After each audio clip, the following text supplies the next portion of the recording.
Hey, what's up mga kabarakista at suking mga nagbabarako.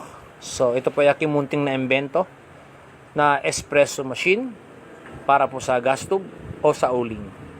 So, hindi mo na kailangan pa mag-avail or bibili ng mamahaling espresso machine gaya ng tig 100,000, 200,000, 500,000 na mga espresso machine na di kuryente. So, ito sariling atin to. So, ginawa ko si Al Capitan Barako. So talagang maganda siya, pang lifetime na siya. Kasi habang mayroon kang gasol o uling, gagana siya. Ayan. So full stainless po 'yan.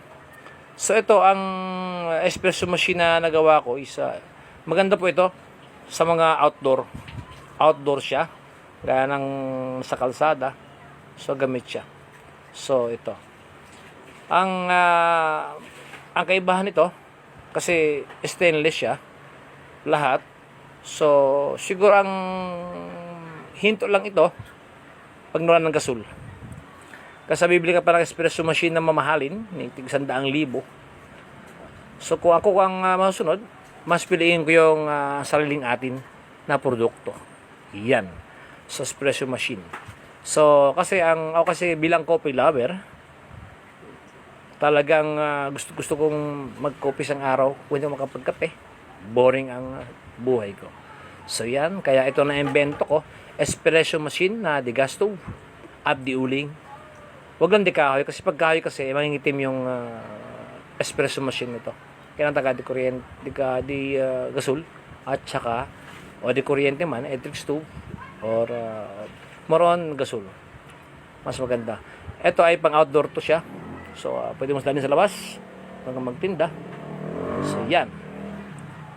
Yan ang aking na-invento na munting na-invento ko. Gawang Pilipino po yan. Gawang Pilipino.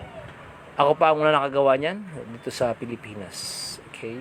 So, yan. Sa lahat ng masuwi ko na nagkakape, maraming salamat sa inyong pagsuporta sa aking munting negosyo na pagkakitaan ko. At salamat sa inyong laging pagtangkilik sa aking barako. Ang kapeng totoo. Ang kapeng pampatigas ng buto at katawan. In English, bone and muscle control hardening. Papaganda pa ang kapeng barako at pampagwapo. Basta araw-araw kang maligo at magdasal. Kasi may himala. Okay? Ang kapeng totoo ay pangpatibay ng relasyon. Pangpatibay ng relasyon. Bagalan ko, titibay ang relasyon. Yan ang kapeng barako. So, ganun pa rin ang aking routine. Tuwing umaga, andyan po ako sa kalsada. Tikot-tikot sa bandang Blooming Street Market. Okay, dyan lang po ako. If ever, kung gusto nyo, just babalas jeep. Yahoo!